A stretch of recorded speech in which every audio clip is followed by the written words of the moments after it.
para pendukung khilafah ini kan selalu make jargon atau term khilafah ala manhajin nubuwah. Khilafah sebagai cara berdasarkan metode atau cara yang dicontohkan Nabi. Iya. Nah ini yang, dan bayangan mereka kan dunia sekarang ini lagi dekaden, lagi merosot, dan harus ditegakkan kembali dengan restoring atau menghidupkan kembali khilafah. Itu pandangan semacam itu tuh gimana, Cak? Ya kita harus membedakan konsep-konsep nubuah kenabian ketika Nabi memimpin di Madinah. Lembaga yudikatifnya kan Allah langsung, ya kan? Ya. Semua ketika Nabi mengalami suatu persoalan-persoalan tertentu, maka Nabi akan langsung diberikan wangsit lah kurang lebih oleh Allah untuk supaya meluruskan berbagai persoalan-persoalan bernegara di Madinah ketika itu.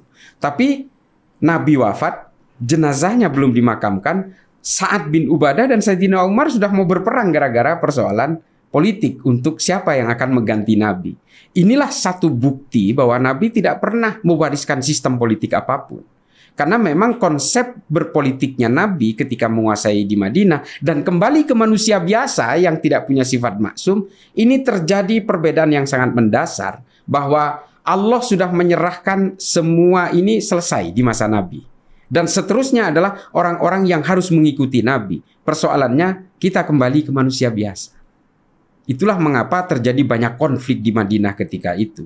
Nah kalau hari ini 1400 lebih kemudian mengaku ingin mendirikan pemerintahan ala Nabi, sementara yang hanya berjarak 1 minggu dari Nabi pun sudah terjadi konflik. Apalagi hari ini. Nah konsep-konsep bernegaranya Nabi ini seperti apa yang ingin didirikan? Menurut versinya siapa? Sementara tafsir-tafsir di dalam Islam sendiri ini, wah ini ratusan. Apalagi soal politik. Ini mungkin jumlahnya. Coba, hari ini pemerintah Arab Saudi mengharamkan Ikhwanul Muslimin dan berusaha menangkap ulama-ulama yang menyuarakan khilafah. Ini sesama Islam loh ini. Coba, di sini saja sudah berbeda. Kalau ini diterapkan di Indonesia dan misalnya khilafah berjaya di sini, yakin nggak tidak akan berperang satu sama lain? Saya yakin orang NU tidak akan terima kalau tahlilan dilarang misalnya. Ya kan? Ziarah kubur diharamkan misalnya. Pasti nggak terima. Kalau ziarah kubur diperbolehkan dan dilegalkan, apakah orang Wahabi terima? Kerentanan-kerentanan untuk berpecah belah karena persoalan politik ini kemudian menjadi jurang yang menganga di depan kita. Sikap NU untuk melawan khilafah ini adalah upaya untuk mereposisi fungsi agama untuk kembali menjadi agama yang mengawal peradaban manusia. That's it. Karena kalau masih bersentuhan dengan cita-cita politik seperti khilafah dan sebagainya ini, agama pasti akan menjadi kelompok terpecah belah dalam kelompok-kelompok yang brutal, yang soft, semi brutal dan sebagainya. Seperti yang kita alami hari ini. Nah, itu kalau kita lihat sejarah kan banyak sekali segi-segi gelap lah ya dari khilafah ya. Iya. Sebagai sebuah dinasti dari Umayyah, Abbasiyah dan seterusnya. Yang tadi Cak Islah bilang ada pembunuhan, ada banyak sisi gelap lah. Sebagaimana sistem dinasti, sistem politik yang lain di luar Islam kan juga sama. Ada intrik, ada perang saudara dan seterusnya. Nah, kenapa yang sisi gelap ini nggak pernah dilihat oleh mereka, oleh kaum pendukung khilafah ini? Dan mereka selalu menganggap khilafah adalah solusi. Jadi seakan-akan khilafah itu diromantisir sedemikian rupa. Tapi ketika dicocokkan modelnya yang mana dalam kenyataan, mereka nggak tahu itu gimana jawabannya itu. Gimana itu? Sebenarnya ada 3 sistem politik khilafah ya. Ada 3. Satu yang dilaksanakan pada zaman Khulafaur Rasyidin namanya sistem syuro. Kita sepakat bahwa ini adalah peletak dasar pondasi politik di Madinah yang kemudian meneruskan Nabi. Kita sepakat itu karena Nabi juga berpesan bahwa 4 khalifah ini adalah 4 khalifah penerusnya Nabi. Selebihnya adalah mulkan-mulkan, kerajaan-kerajaan dan sebagainya. Kita sepakat itu. Tapi kalau kemudian ini dikatakan sistem dari Tuhan, saya kok nggak terima. Begitu mudahnya rakyatnya membunuh pemimpinnya. Sayyidina Umar dibunuh oleh orang Majusi ketika sedang berada di masjid. Kan gampang sekali. Ini kan artinya leak of a system. Ini kan kebocoran sebuah sistem politik. Sayyidina Utsman juga dipersekusi, dikepung 30 hari 30 malam. hanya untuk dibunuh dan tidak ada keterlibatan siapapun untuk menghalangi kecuali Sayyidina Ali dan Sayyidina Hasan, Sayyidina Husain yang menjaga pintu depannya. Tapi kemudian para eksekutor yang membunuh Sayyidina Utsman ini lolos dari pintu belakang. Kemudian ada Sayyidina Ali di situ yang dipersekusi, dibunuh sedemikian kejamnya oleh kelompok Khawarij. Ini kan sebegitu rentannya sistem politik ini.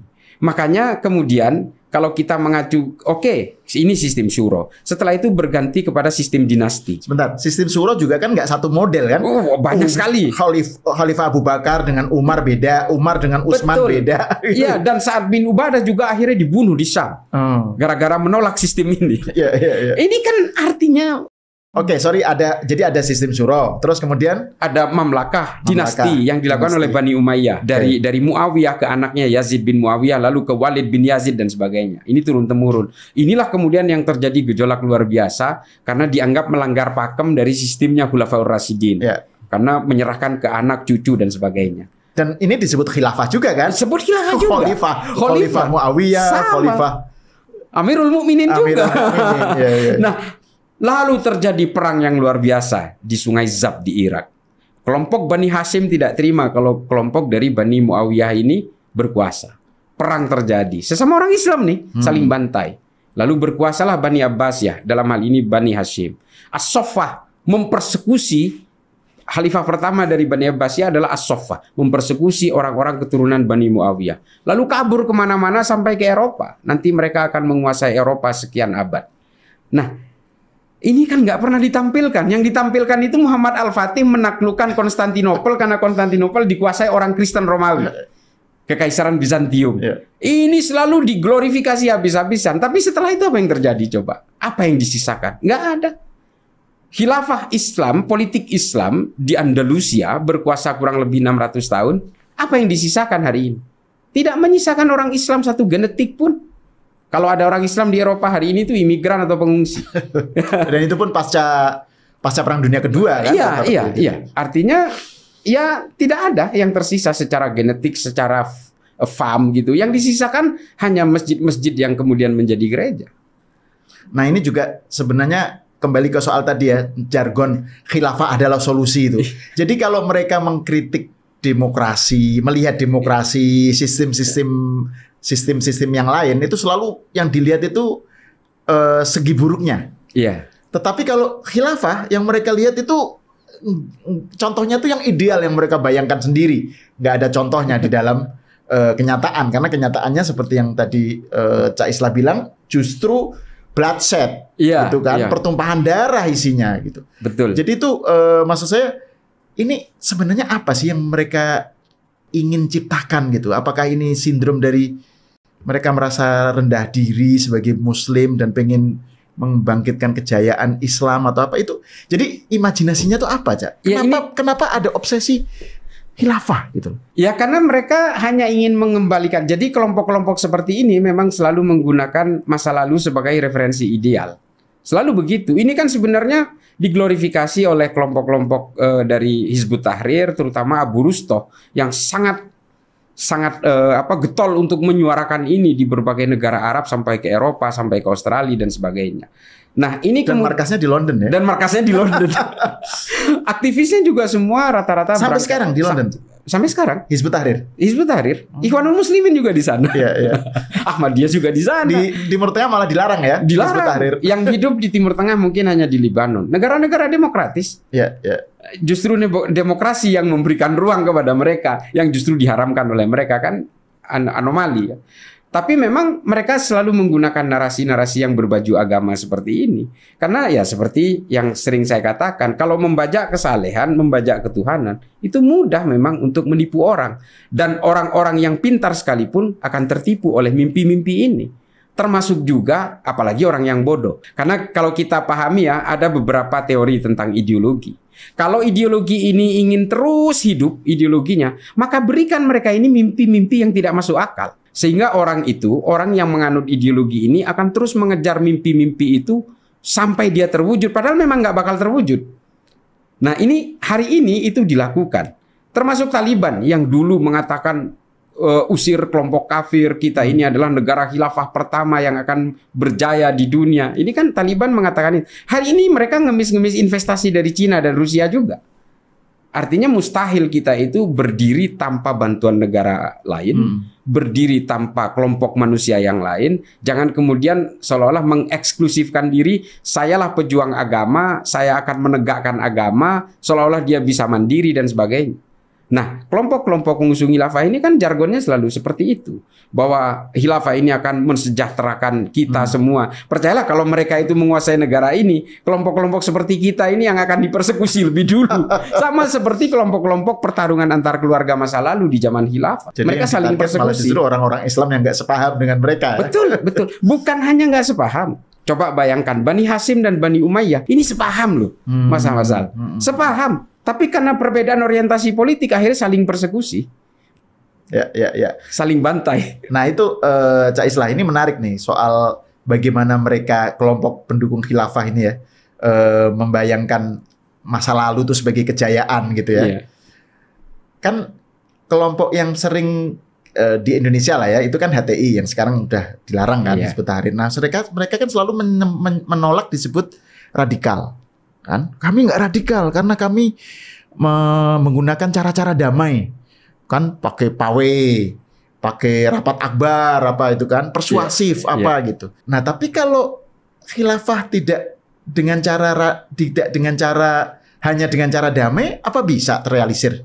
Maksud saya gini, sebenarnya seberapa damai sih pendukung khilafah itu? Seberapa tidak radikal gitu? Ya selama ini kan kalau hasil surveinya Al-Fara itu mengatakan orang yang masih bercita-cita untuk menegakkan khilafah itu kurang lebih 18% dari total penduduk Indonesia. Coba bayangin berapa puluh juta itu. Hampir 40 jutaan. Coba, ini surveinya Al-Fara.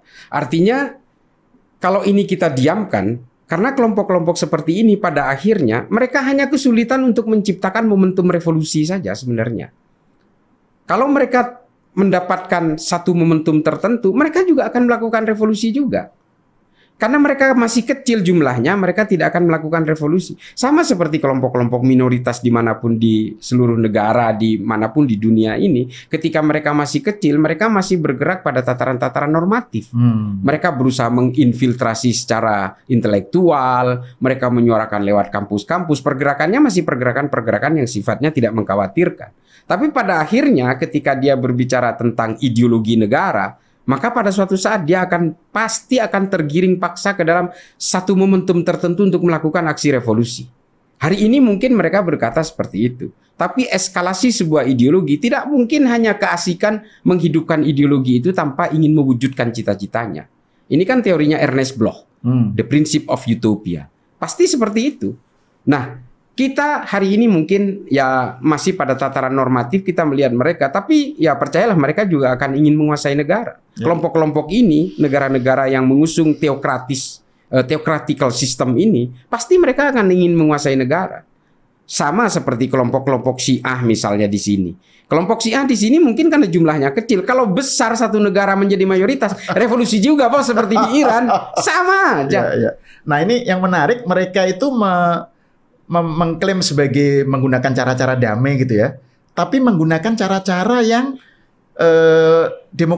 yang disediakan oleh demokrasi, oleh sistem demokrasi yang mereka anggap kafir sistem itu. Jadi demo, pawe, segala itu kan cara-cara demokrasi itu, cara-cara sistem demokrasi itu mereka ngelihatnya gimana itu? Apakah maksudnya kan ironis gitu loh. Jadi mereka mengharamkan demokrasi, tapi mereka memakai cara, memakai fasilitas demokrasi gitu. Betul, ya itu dia. Kita nggak usah jauh-jauh ke soal bagaimana mereka berselancar memanfaatkan kebaikan demokrasi, kedermawanan demokrasi gitu ya. Ketika kita melihat mereka menyuarakan negara berbasis Islam dengan sistem khilafah, kantor pusatnya di London aja, seharusnya kita menjadi satu pertanyaan besar. Iya kan?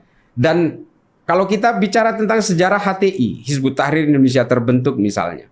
Mereka ini kan sebenarnya hasil pertemuan dari salah satu pemimpin pondok pesantren di Bogor kalau kita baca ya sejarah.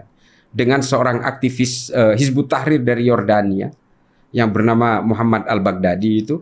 Lalu mereka ketemu di Australia, di Sydney, lalu kemudian mereka bersepakat untuk mendirikan HTI di Indonesia. Tapi baru terwujud ketika tahun 2007 di masa pemerintahan Pak SBY. Nah, ini kan sebenarnya satu teka-teki yang luar biasa. Ada nama Inggris, ada nama Australia. Saya ya terus terang begini loh, ini juga merupakan tanda tanya besar. Dan apalagi kalau kita elaborate gitu ya, bahwa Hizbut Tahrir ini hidupnya justru di negara-negara yang justru diharamkan oleh mereka. Di negara-negara demokratis. Ini kan sebenarnya anomali. Ini it's a kind of industry. Menurut saya ya. Ini adalah justru kalau mereka menuduh kita radikal-radikul misalnya. Ini kan sebenarnya yang industri ini mereka. Kalau mau dibedah secara fikih maupun secara akidah, nggak ada hubungannya dengan berbagai gerakan-gerakan harokah siasa seperti ini, dengan hubungan-hubungan dengan keimanan. Ini ambisi-ambisi manusia saja kok.